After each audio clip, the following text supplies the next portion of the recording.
তোমার দেখায় এই যে বাঘের নেট দেওয়া যে জঙ্গলটা দেখছো, এটা হচ্ছে বাঘের জঙ্গল। আর এই হচ্ছে লোকালিটি, মাঝখানে একটা রাস্তার একটা ছোট্ট নদীর ফারাক।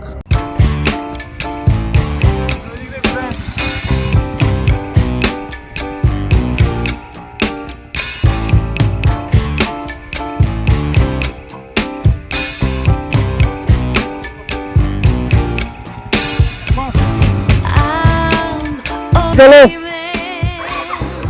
এখন মাতলা পার দিয়ে যাবো।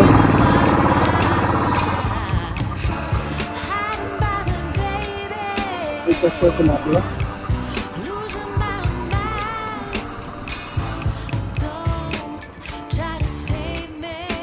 ক্যামেরা ব্যাটারি পুরো বসে গেছে।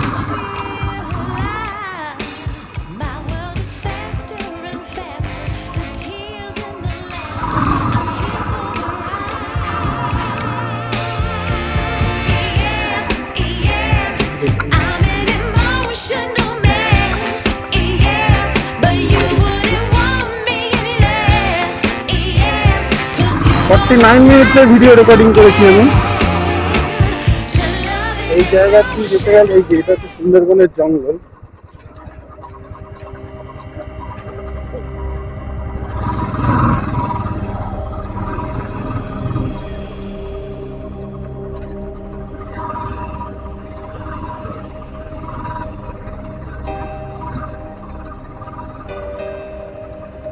এখন জোয়ার চলছে বন্ধুরা, দেখতে পাচ্ছ।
তোমরা দেখছো কুমির দেখতে যাচ্ছে বাবাই, বাবাই কুমিরের পিঠে চেপে বসবে এখন।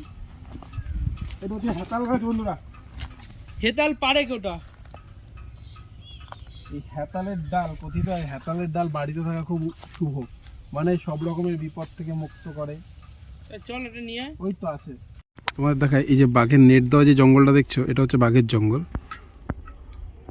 আর এই হচ্ছে লোকালিটি, মাঝখানে একটা রাস্তার একটা ছোট্ট নদীর ফারাক।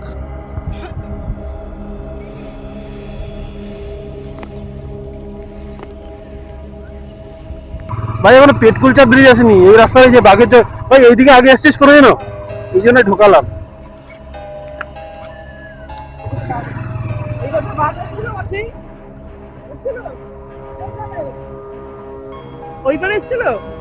ওইটাই তো বাঘের জঙ্গল, তাই না? এদিকে আসে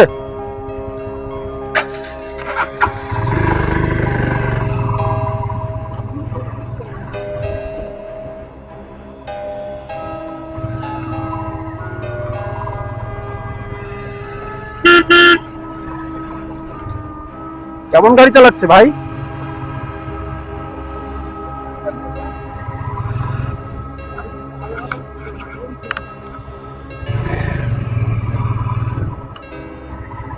চোখ সাবধান, হ্যাঁ সুজন, বাবলার ডালপুরের রাস্তা, এখানে লোক যায় না। তো বন্ধুরা এখন আমরা আজমলবাড়ি ক্যাম্পের দিকে যাচ্ছি। আর এটা হলো পিওর বাঘের জঙ্গল। আর এটা এই জঙ্গলটা কিন্তু বাঘের জঙ্গল, কেননা নদীর ওই পাড়টায় বাঘের জঙ্গল আর এই পাড়টা লোকালিটি, কিন্তু লোকালিটি থাকলে এখানে ঘনবসতি খুবই কম।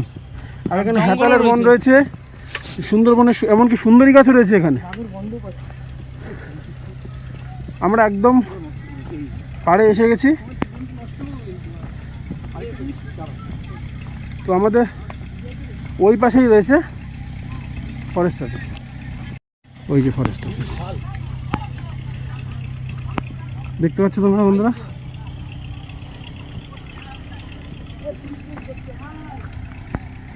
এটা হচ্ছে ফরেস্ট অফিস।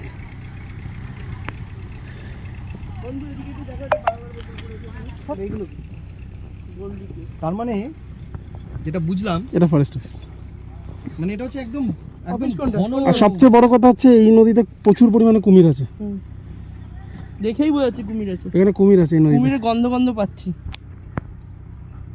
তুমি একটু চুপ থাকতে হবে। এই বন্ধুরা আমি বলে দিচ্ছি, সায়ন অনেক কিছু বলছে। তো আমি সায়নের যে সায়ন না, কথাগুলো, সুজন। আমি কোথায় বলছি? I am sorry, not Sayan, Sujan অনেক কিছু বলছে। তো সুজনের কথাগুলোকে কিন্তু তোমরা কানে নেবেন। কানে নিও না। হ্যাঁ, ওটাই বলছি যে এখানে সেই আজ থেকে কত বছর আগে হবে যে তুমি এসেছিলে, সে অফিসিয়াল পারপাসে এসেছিলে, তারপরে আজকে তার মাঝখানে কোনোদিন আসাই হয়নি, তাই তো? আজ থেকে এখানে এসেছিলাম আমি 2012-তে। 2012-তে, মানে সেই সময় আমার বাইক ছিল একদম নতুন, গ্ল্যামার বাইকটা ছিল। প্রায় 11 বছর আগে। আর আমার এক মামার ছেলে নদীতে মাছ ধরতো, তো ওর নাবালক ছিল, তখন মাছ ধরতে চলে গেছিলো। বাট এই ক্যাম্পের থেকে ওকে ধরে নিয়ে এসেছিল, মানে ধরে এখানে রেখেছিল। তো আমি ছাড়াতে এসেছিলাম ওকে বাইক নিয়ে ভিতরে, ছাড়াতে এসে তারপরে এখান থেকে ভিতরে গিয়েছিলাম। আর ওখানে একটা ফরেস্টের নৌকা দাঁড়িয়ে রয়েছে।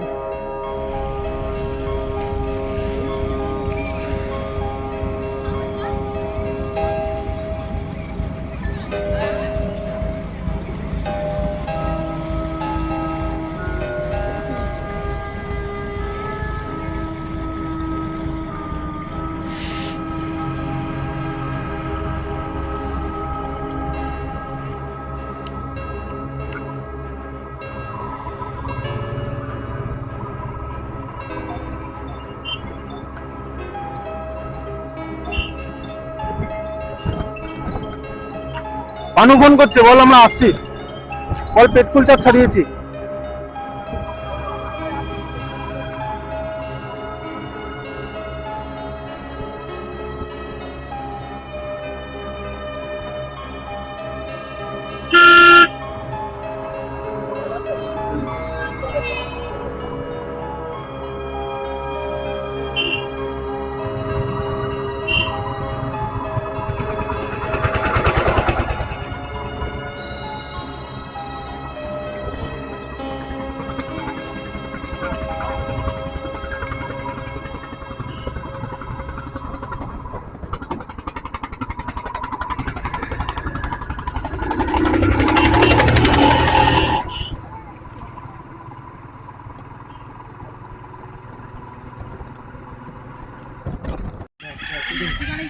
তো ওখানে রয়েছে লাকি, এখানে রয়েছে চ্যারিয়ট, আর চাটাই পেতে সুজন এখানে রেস্ট নেবে। আর এখানটাতেই আমরা আমাদের যে যা যা জিনিস এনেছি, আমরা ব্যাগ এভরিথিং, এটা আমরা এখানেই। মোটা মামিকে দে, আমার দিকে দেখাও, ওইদিকে দাও, আমি তো কথা কানে নিও। তো বন্ধুরা এইমাত্র আমরা এসে পৌঁছালাম। তো এই ভিডিওটা যদি তোমাদের কোনো কারণে ভালো লেগে থাকে তাহলে অবশ্যই একটা লাইক করো, শেয়ার করো, আর ভিডিওটাকে ছড়িয়ে দাও। Keep loving, keep supporting.